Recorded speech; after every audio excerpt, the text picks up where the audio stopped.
aso ang Hapon na kanyang nakalaban. Isang Pinoy na boksingero na may angas ni Casimero pero malapakyaw ang galawan nito.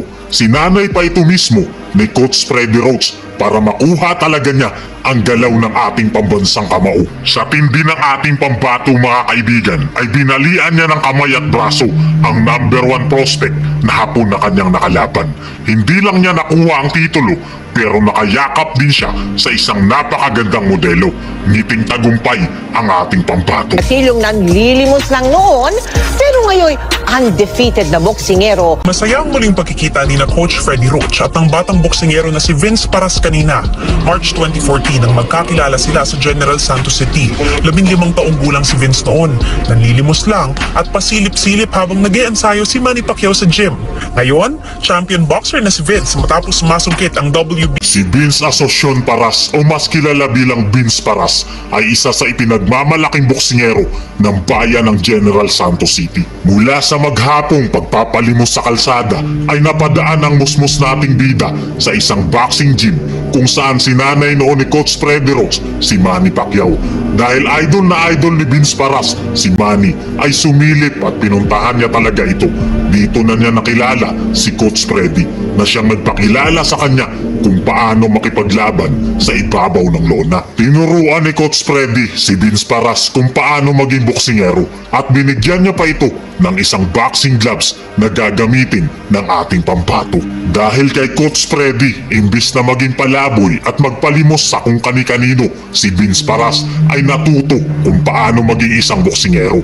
Naging isang undefeated champion ng Asia Pacific Youth Light Flyweight Division at nakapagbigay siya ng maraming karangalan sa ating inang bayan. Tuwang-tuwa si Coach Freddy sa tagumpay at narating ng batang nanlilimos lang noon na kanyang ginabayan at tinuruan. Ngayon si Vince Paras ay mahaharap na naman sa isang matinding pagsubok dahil mula sa bansang Japan may isang matangkad at napakalakas na rising star ang kanilang boksingero. At di lang yun dahil napakaangas din ng Hapon na ito. Balak niya talagang durugin si Vince Paras dahil maliit lang daw ang ating pambato. Sa face-off pa lamang ay gusto na magbangasa ng dalawang boksingero. Sobrang angas ng Hapon na boksingero, naka-shades pa ito na parang kontrabida sa Matrix na palabas. Idinatalye pa ng Hapon kung paano niya tatalunin ang ating pambato. Di niya daw patatagalin ng laban at wawasakin niya ito dahil kalahati lang daw niya ang laki ng ating pambato. Araw ng Sabado, May 13 taong 2023 sa Okada, Manila, Hotel and Casino, Parañaque City. Sa laban ng angas ng Pinas, Cuadro Alas Janrel Casimero versus Pilipos Ngitumba ay undercard po ang ating bida. Si Vince Asocion Paras ay haharapin ang pambato ng Japan. Si Ayumu Hanada ay gusto kaagad magpasikat sa weigh-in pa lamang nila.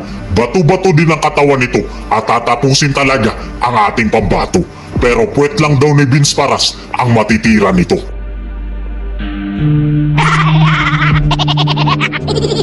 Oh, they kissed my ass.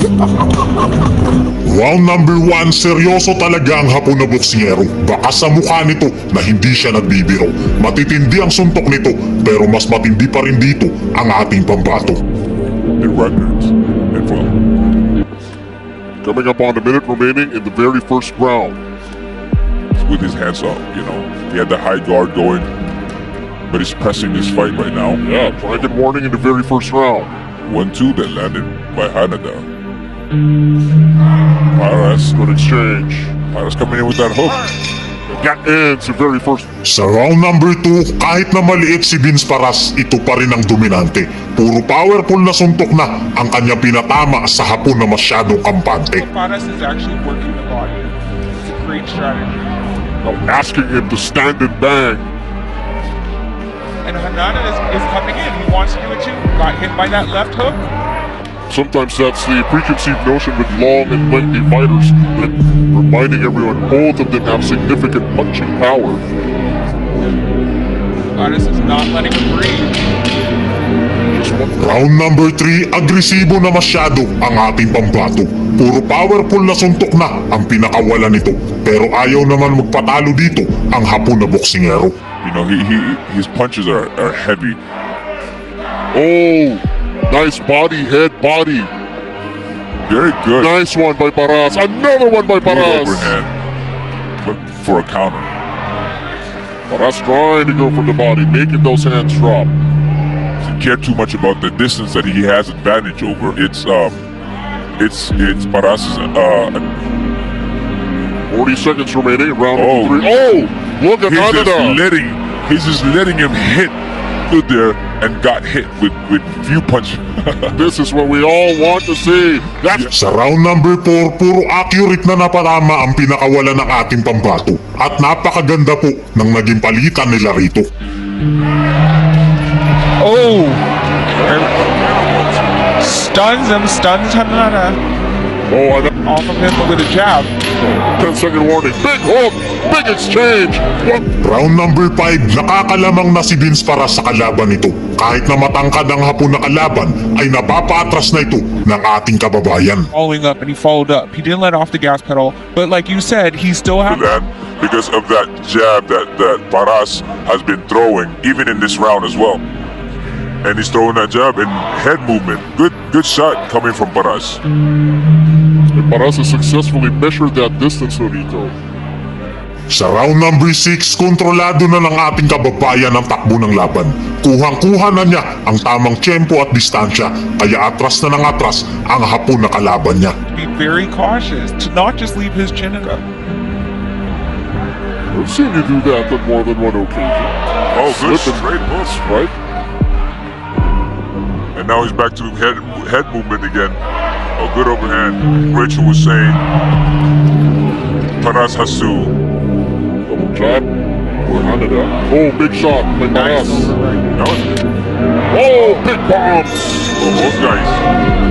Round number 7, mukhang bali na ang kamay at braso ng kalaban dahil palagi na itong nasasapul at natatamaan ng ating kababayan. And the thing is, when you tire out in the later rounds, even though you're getting hit, the power is not as dominating as it was. It's different from when you're pedal to the metal with a full tank. Right. That's where you have every weight into the punch, and it's very powerful and dangerous. Good counter hook by Paras. Oh, Hanada getting hit now. Now gets back into a corner trying to push back. Oh, big bombs! Oh, both guys. Sa round number 8, dugo na ang ilong ng Hapon na kalaban. Mukhang ininda na talaga nito ang pinamukbang sa kanya na kamao ni kabayan. And both guys are putting their hearts in there, and you can see how big of the hearts that they have. Oh, big shot. That was a big. Take a look at the quality of punching. And I think that might sway the judges a lot because he. Oh, big shot, Paras. Another one by Paras. What an end. What a finish. Good closing. Malinaw na panalo dito ang ating kababayan at sa sobrang tuwa ay napayaka pa siya sa magandang ring girl sa pagkapanalo niya sa laban. Bali naman ang kamay at braso ni Ayumu Hanada pagkatapos ng laban.